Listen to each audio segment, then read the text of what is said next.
Hey, what is up, guys? It has been a long time, like 6-7 months since I've made any kind of video, but today I decided to because I bought a new Jeep.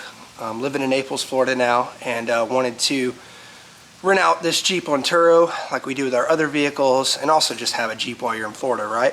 So I bought a 2020 JL Wrangler Sport Unlimited, and today I'm going to be putting on a new rear bumper, and in a few days I'll be putting on a front bumper. Already getting the mods going, but I wanted to walk you through what that looks like real quick. Check this out. Okay, so first things first, in order to get the rear bumper off, the whole reason I'm replacing it is because, if you don't know, they're plastic. If you're watching this video, I assume you already know that.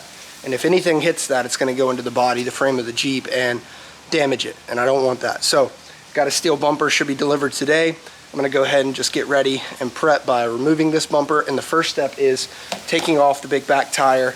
And right now it's got 35s on this Jeep. I bought it like this. One of the many perks of buying it at the price I got it was that it already had some great mods to it. So, that being said, we're going to take the rear tire off, and then we're going to take the rear bumper off. So for your information, I don't know if you have ever removed a bumper from a Jeep Wrangler, especially the new ones. The license plate mount is mounted onto the bumper versus like the old JKs, which were slightly above the bumper. So there's several different relocation brackets you can purchase online. I purchased mine from a place called Texas Metals, where I'm actually going to bolt the license plate into the bumper versus the tire carrier, because a lot of the relocation brackets are tire carrier mounted, which isn't a bad option. However, you've got to think through, you're going to rewire electrical, which isn't hard to do, but at the same time you got to think through that.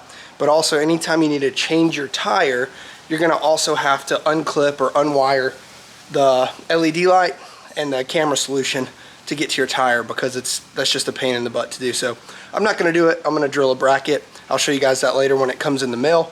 But yeah, let's get to work. So the rear bumper has several bolts. I went ahead and unbolted all the ones to pull the bumper off. I'm not going to show you that. There's plenty of videos on YouTube you can watch right now on how to remove it. I just want to show you the before and after of what it looks like. And so the bolts are off. There's about, I don't know, this is all the parts and components that came off.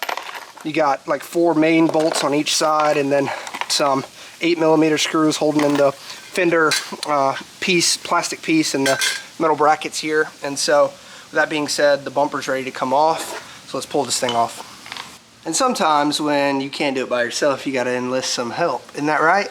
Yeah. All right, you guys want to take the bumper off? Yeah. Let's do it. Come on. 1, 2, 3. Great job. Let's set it down.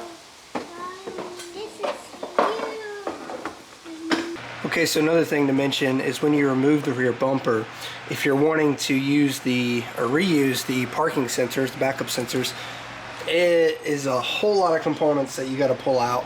You can buy them new for around $200 if you want to do that. They're like $50 a piece, but you'll still need the wiring harness for that.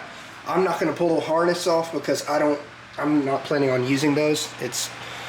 Realistically, it's a Jeep. I'm not looking to know what's behind me because I have a backup camera, and I'm not really worried about it that much at all, especially with the 35 tire that was on there. It was already setting off the parking sensors anyway, so I'm just going to turn them off on the dash or the switch inside, and you won't really have any lights or anything like that coming on. It'll just be when you start up the car, it'll give you that warning, hey, parking sensors are disabled. So that's just a need to know. If you're planning on reusing the parking sensor, you can purchase a bumper with those already slotted out, or you can buy one like me without it and just go with the flow. Alright, so bumper's off. Obviously that's what it should look like, and the new one just came in the mail today. Looks great. Don't worry, it didn't come shipped like this. It was packaged really well. I'll post a link of the exact one I got. As you notice, it's got some built-in LED lights that you can wire to a switch. I'm just going to tap them into reverse lights because I don't necessarily need those lights for rock crawling or any kind of off-road use. I don't typically do that in the nighttime anyway. It's got your mounts for D-rings, which I have, and then of course the hitch area. Let's get this thing on there and see what it looks like.